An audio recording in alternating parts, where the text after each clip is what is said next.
Alors, Fosen, je ne sais pas comment est-ce que vous l'appelez, a lancé une véritable bombe.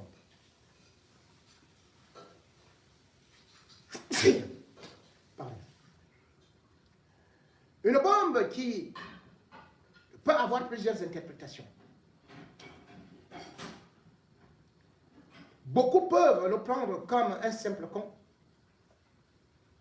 Et d'autres aussi peuvent s'inquiéter.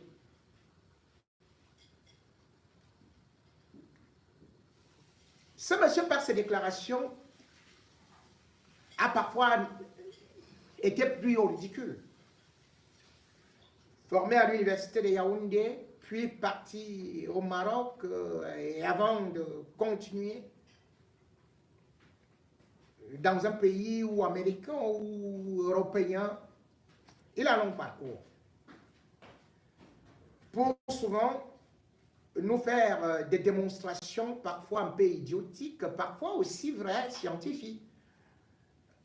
C'est lui qui était venu avec cette théorie que les beignets avec bouillie, que c'était nuisible pour la santé. Et surtout, il pouvait aussi démontrer que l'huile utilisée plusieurs fois pour les fritures pouvait être cancérigène. Ce qui, après avoir eu à parler avec certains médecins biologistes ici, m'ont quand même dit que c'était tout à fait vrai. Et bien sûr que nous, ayant été élevés avec la bouillie, avec du sucre, avec les bons beignets, que d'ailleurs je continue à prendre souvent le week-end, nous ne pouvions pas entendre cela de cette oreille, puisque c'est notre tradition et surtout, c'est quelque chose qui, depuis l'enfance, nous tient toujours. Et même quand on peut manger du caviar, on a toujours besoin que cela vienne un peu agrémenter nos papilles gustatives. Passons, mais cela ne veut pas dire que ça n'a pas du poison. Et cette affirmation, bien évidemment, avait fait qu'il soit tourné au ridicule. Cette autre affirmation où il parle de la viande humaine vendue en bordure de route au Cameroun peut être considérée comme une exagération parce qu'il donne quand même un taux allant de 40% de ces viandes qui sont exposées en bordure de rue et qui sont supposées être de la viande humaine. Pourquoi est-ce que je dis que ça peut être un peu farfelu ou un peu exagéré? Parce que imaginez le nombre de kilos de viande, de tonnes de viande qu'il faut consommer chaque jour au Cameroun, s'il faudrait que ce soit des êtres humains, cela devrait dire que ce serait un carnage, voire un autre génocide. Et on verrait comment est-ce que la population camerounaise diminuerait à une vitesse stratosphérique. Qu'à cela ne tienne, son affirmation ne vient pas aussi comme un simple ballon tombé comme ça, mais des situations qu'on a souvent vécues au Cameroun et qui montrent quand même que la consommation de la viande humaine se fait bien dans des milieux publics, dans des restaurants et peut également servir pour des pratiques satanistes. Ceci ne date pas d'aujourd'hui. C'est vrai qu'on voyait cela comme une affabulation quand les médias étrangers en 1997 ou bien en 1995 affirmaient que l'empereur Bokassa Ier était spécialiste de la consommation de la viande humaine, allant jusqu'à dire d'ailleurs que les criminels, Bokassa en profitait pour demander non seulement qu'on les tabasse devant lui, mais qu'on les jette pour que ces crocodiles et autres lions puissent les dévorer. Et cette information avait parfois été démentie, non seulement de la part du régime Bokassa, par sa famille, mais aussi par sa fille, qui s'appelle Marie-France Bokassa, une fille avec qui il avait eu cette fille-là avec une Taïwanaise. Mais elle avait ouvert un restaurant elle-même à Paris, et plus précisément dans le 118, donc à Versailles, où on parlait aussi de la viande qui était très juteuse, très moelleuse, une viande qui avait attiré beaucoup d'attention jusqu'à ce que finalement, elle-même, elle avait décidé en 2007, donc 10 ans après la mort de son père, de fermer ce restaurant. Qu'à cela ne tienne, ça avait relancé également sur la consommation de la viande humaine au niveau de la République centrafricaine. Et pas que, puisque avec la guerre en République centrafricaine, on a aussi constaté que la viande humaine pouvait être exportée par les miliciens ou alors anti-Balaka qui sont considérés comme des anthropophages. Ainsi, en août 2012, effectivement, la police camerounaise avait interpellé plusieurs personnes impliquées dans un trafic de viande humaine. Ces gens sortaient de la République centrafricaine avec des morceaux de viande humaine et même des têtes emballées et qui venaient au Cameroun. 5 individus furent arrêtés. Et à partir de cet instant, ils avaient dit qu'ils venaient livrer ça à des personnalités contre une somme de 10 millions de francs CFA. Il y avait des personnalités derrière cet acte macabre, odieux. Mais jamais on n'a su jusqu'où l'enquête est allée. Puisque d'ailleurs les médias internationaux avaient saisi ou s'étaient saisis de cette affaire parce que RFI l'avait relayée et une enquête avait été conduite au Cameroun. Cette enquête n'a jamais abouti. Bien sûr, la seule enquête qu'on peut dire qu'elle avait abouti, c'est celle-là où vous connaissez, à l'époque, avant les années 2000, cette femme qui avait été prise et présentée comme étant Mamine Dolé, qui servait de la viande humaine dans un restaurant et qui avait été envoyée à la prison de Foué. D'ailleurs, quand j'avais été à la prison centrale de Yaoundé, on m'en avait parlé, on me l'avait présenté. À part ça, on peut se dire que ça n'existe pas, mais non, puisque ça a continué justement en 2017, où encore une fois, cette fois-ci, on avait encore pris des gens qui venaient toujours de la République centrafricaine, encore avec de la viande humaine, et qui venaient la livrer à Yaoundé. Toujours, disait-on, pour des restaurants. Et l'horizon était tellement étendu que on était allé jusqu'au Nigeria avec ce réseau où on avait découvert dans un restaurant d'Anambra que non seulement il y avait 2 têtes humaines, mais qu'il y avait de la viande qui était conservée, de la viande humaine, de la chair humaine qui avait été conservée. Les autorités nigérianes avaient fermé ce restaurant et procédé à l'arrestation de 11 personnes.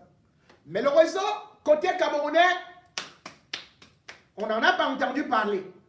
Terminé. Cette fois-ci encore, nous sommes maintenant en 2018. Et plus précisément, nous sommes le 29 septembre. Lorsque on va découvrir que du côté de Boumiyabel, donc sur la route Yaoundé-Douala, un véritable laboratoire, un vrai réseau de trafic de chair humaine est découvert ce jour-là à 9 h, en pleine brousse. Et on va y retrouver les autorités camerounaises, les forces de sécurité vont débarquer pour trouver 17 corps. Sur les 17 corps, il y avait aussi des enfants. Et que on désossait, on prenait de la chair, et cette chair était revendue dans des restaurants ou alors cette chair était offerte à des personnalités. Les images avaient circulé. Ce n'est pas qu'on avait inventé. On avait vu cela de nos yeux. Et c'est là on avait compris qu'il y avait des cannibales, il y avait des anthropophages au Cameroun qui étaient des personnes comme vous et moi, des personnes apparemment normale et qui sévissait. Et d'ailleurs, on a d'ailleurs pu le constater quelques temps après, nous sommes déjà en 2020, où à Pitois, on va surprendre une femme de 24 ans, Salamatou, qui d'ailleurs avait elle-même tué son enfant de 6 mois et sa fille de 6 ans pour cuisiner. La gendarmerie était descendue au village Badjongo pour aller l'arrêter. Et on avait trouvé, parce que sa fille de 6 ans s'était échappée, sa fille de 4 ans s'était échappée, celle de 6 ans avait été tuée. Elle avait échappé pour venir alerter. Et on avait trouvé qu'elle était déjà en train de bouillir cette viande humaine-là. Bien sûr que les enquêtes, lorsqu'on avait demandé à la gendarmerie les résultats, on n'a jamais su véritablement jusqu'à ça allait. On a dit non, on va l'entendre, on va faire ceci, on va faire cela. La population l'avait ligoté. On était venu, on a dit à la population, on va vous dire toute la vérité sur cette histoire-là, ce qui s'est passé jusqu'aujourd'hui. Nous sommes en 2023. Nous n'avons pas eu le résultat des enquêtes, de ces enquêtes. Bien sûr, les seuls résultats qu'on peut dire qu'on a eu, c'est peut-être cette autre histoire qui avait aussi attiré l'attention et surtout avait créé de l'émoi puisque ça se passait en plein Yaoundé lorsque au mois toujours d'août, au mois d'août cette fois-ci, 2018, on avait surpris une femme qui avait tué sa propre fille. Elle s'appelait Jeanne, cette dame-là. Et après avoir tué sa fille, elle l'avait découpée en morceaux et avait livré à un restaurateur. C'était au quartier Éleveur. Vous vous souvenez très très bien. Au quartier Éleveur, ce restaurant-là s'appelait Jésus Restaurant. Et celui qui tenait ce restaurant était un Nigérian. Bien sûr, quand il avait été pris, il était passé aux aveux. Qu'il servait de la nourriture, pas n'importe laquelle. Mais un plat, à peu près comme au restaurant d'Anambra au Nigeria, où des personnalités, d'autres personnes simples venaient déguster de la viande humaine en plein Yaoundé, au quartier Éleveur, à 750 francs CFA, le plat. 750 francs CFA. On avait découvert que la tête de la fille était encore gardée, de la petite fille était encore gardée dans le congélateur. C'est sa propre mère qui l'avait tuée. Sa propre mère. Et qui avait prétendu par la suite que non, elle avait vendu de cette viande humaine à ce restaurateur parce qu'en même temps, elle voulait avoir des papiers pour aller en Europe. Derrière toutes ces histoires, parce que je peux avoir 1, 2, 3, 4, 5, 6, 7, 8, 9, 10 à vous raconter, sans oublier qu'à Yaoundé, on trouve quand même des assassinats ou même partout au Cameroun qui ne sont pas éludés. Parfois, on enlève le sexe, parfois c'est le sang, parfois c'est telle partie, les organes sexuels, parfois c'est le cœur qui disparaît. Pourquoi faire? Pour des consommations, parfois mystiques, ou alors tout simplement parce que c'est des cannibales qui existent, c'est des anthropophages qui sont dans notre société. Et aujourd'hui, ça semble étonner des Camerounais qu'on vende de la chair humaine, alors qu'on vous dit déjà que depuis très très longtemps, cela se fait, puisque d'ailleurs, je me souviens même d'un autre scandale qu'on avait découvert, un réseau à Djoum, où des braconniers avaient été arrêtés par les forces de sécurité. On croyait les arrêter parce qu'ils avaient tué les éléphants et parce qu'ils avaient la viande d'éléphant. Mais on constate que sur une moto qui les précédait, il y avait une valise. Et dans cette valise, il y avait les os humains et de la chair humaine. Ça ne fait pas longtemps. puisque nous étions aussi en 2018. On ne sait pas ce qu'est devenu cette affaire. À qui était destinée cette viande humaine? Tout ceci montre tout juste un état en dépravation et surtout un état inexistant. Parce qu'aujourd'hui, lorsque vous arrivez au Cameroun, je prends le cas de Yaoundé. Partout, il y a des comptoirs de soya, des vendeurs de viande. Vous voyez quelqu'un qui est dans un état délabré. Vous voyez le comptoir est dans une insalubrité incroyable. Vous voyez des mouches qui sont un peu partout. Après, il vous coupe un morceau de viande, vous jetez dans la bouche.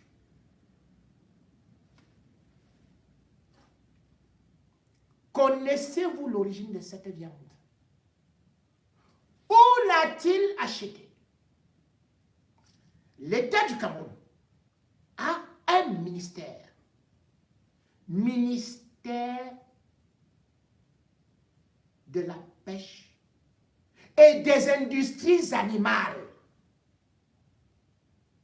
Dans tout pays normal, on contrôle d'abord ce qu'on doit manger.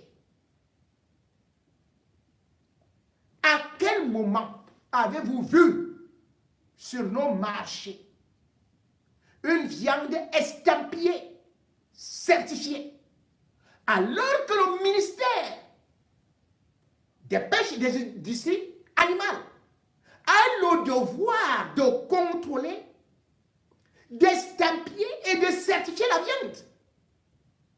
Cette viande que vous mangez en bordure de route, cet individu que vous regardez, que vous voyez avec les pieds sales, il prend cette viande où? C'est estampillé où? Et il y a eu le contrôle de qui? Le ministère pourtant a ce qu'on appelle les inspecteurs sanitaires et vétérinaires. Vous les avez vus où? À Mokolo, à la briqueterie. Là, vous partez vous aligner là pour manger cette viande-là.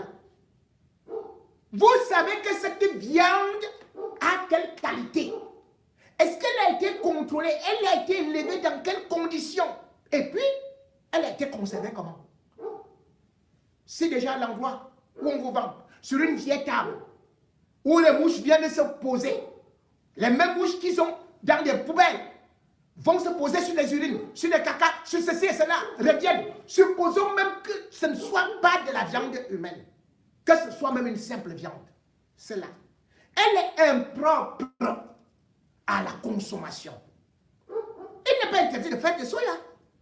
Mais pour faire des soya, l'État du Cameroun se doit quand même d'exiger des critères sanitaires, des critères d'hygiène, non seulement pour la viande qu'on donne aux gens, mais aussi pour celui qui vend même cette viande. Et même celui, à partir de celui qui la bat, on devrait contrôler cela. Cela ne se fait pas. Toutes les viandes sont bonnes. On les prend, on mange, puisqu'on ne connaît pas la provenance. Et lorsque vous regardez le nombre de personnes qui ont été souvent dénoncées, comme j'ai pris quelques cas là, comment vous allez vous dire que vous n'allez pas tomber, que vous n'êtes pas tombé sur de la viande humaine? Dans nos villes, dans nos ghettos, ou même chez des personnalités insoupçonnées, puisque cette viande est prisée par une certaine classe sociale. Ah, on se souvient d'ailleurs, quand on parle justement de Bokassa qui avait dit à un ministre français le jour de son intronisation que bon, j'espère que vous vous êtes rendu compte que ce que vous avez mangé là, c'était de la viande humaine. Mais le ministre avait sursauté. Aujourd'hui, on se retrouve avec des viandes. Tantôt on nous dit que c'est importé, tantôt on nous dit que tu ne sais même pas d'où ça vient, tu ne connais même pas sa durée de péremption. Et on se retrouve là, on dit qu'on est même empoisonné. Au Cameroun, on va au restaurant. il faut aller dans la cuisine, où sont aussi les souris et tout le reste, où tout se mélange dans les mêmes marmites. Mais même aujourd'hui au Cameroun, on cuit de la viande avec des comprimés de paracétamol. Oui, parce qu'on dit que le gaz est cher et d'autres ne veulent pas passer au bois, et même le bois est cher. Et la viande que les gens mangent dans des restaurants, on y met des comprimés de paracétamol. Parce que ça permet à la viande de vite s'attendrir. Est-ce que vous pouvez vous imaginer du degré de santé que cela peut produire dans vos organismes? C'est donc pour vous dire que ce que le docteur, je crois, Nzouba, ou voilà, est en train de dire, devrait plutôt susciter une prise de conscience de la part des autorités camerounaises. Des enquêtes doivent être réalisées. On doit passer au peigne fin. Tous ceux qui vendent de la viande, pas seulement de la viande, parce que d'ailleurs, on a constaté que même que les gibiers qui sont conservés, c'est parfois avec du formol. Mais faire des Camerounais aujourd'hui des consommateurs de la viande humaine devient très dangereux. Parce que, comme on le dit, ça circule, il y a des assassinats, et c'est livré n'importe où, et n'importe qui peut tuer n'importe comment. Et on se retrouve avec cette viande-là, puisque des exemples que je vous ai cités, ce n'est pas moi qui ai inventé, c'est passé dans des médias. Vous avez vu, vous avez oublié, qu'on se retrouve dans un bon congrès, avec de la viande, on lèche les doigts, qu'on se retrouve dans une bonne sauce de héros, on se lèche les doigts, qu'on croit peut-être qu'on est en train de manger une bonne viande de bœuf, alors qu'en réalité, c'est notre frère, c'est notre soeur, c'est notre fils, c'est notre fille, c'est notre mère, c'est notre père que nous sommes en train de consommer. Cette alerte doit donc être prise au sérieux parce que le livre du professeur Tutu-Edouard n'avait même pas suscité la réaction des autorités camerounaises. Dire qu'à la présidence de la République, on mange de la chair humaine faisandée, qu'on boit du sang, et qu'il n'y ait eu aucune communication gouvernementale là-dessus. C'est parce qu'ils sont conscients qu'ils ne peuvent pas démentir cette information, d'autant plus que Tutu-Edouard, qui n'est pas un enfant de cœur, était avec eux au cœur du pouvoir, au palais présidentiel. Cela veut dire que ceux qui nous disent qu'on boit de ce sang-là, qu'on ingurgite du cerveau pour avoir encore beaucoup plus de vitalité, beaucoup plus d'intelligence, que cela, ce ne sont pas des affabulations, mais bien des informations qui viennent de là-bas, au fin fond de leur palais, ce qu'ils font. Et bien évidemment, ceux qui sont aussi en bas et qui les livrent, quand ils se retrouvent que peut-être vers l'autre côté, les frigos, les congélateurs sont pleins, et s'ils trouvent que cette viande-là, elle est moins chère, ils vont vous la servir. Demandez donc, ou exigez donc, désormais la certification de la viande. Exigez, bien sûr, que les autorités camerounaises fassent leur travail, protègent les populations, parce que le poison dont nous parlons, s'il est aujourd'hui un peu partout, c'est parce que d'abord, on le laisse circuler dans nos nourritures en bordure de route, dans des restaurants où on n'observe aucune condition d'hygiène, dans des restaurants où on ne contrôle pratiquement rien, où on mange tout, où on est anthropophage, cannibale, au désespoir, sans le savoir.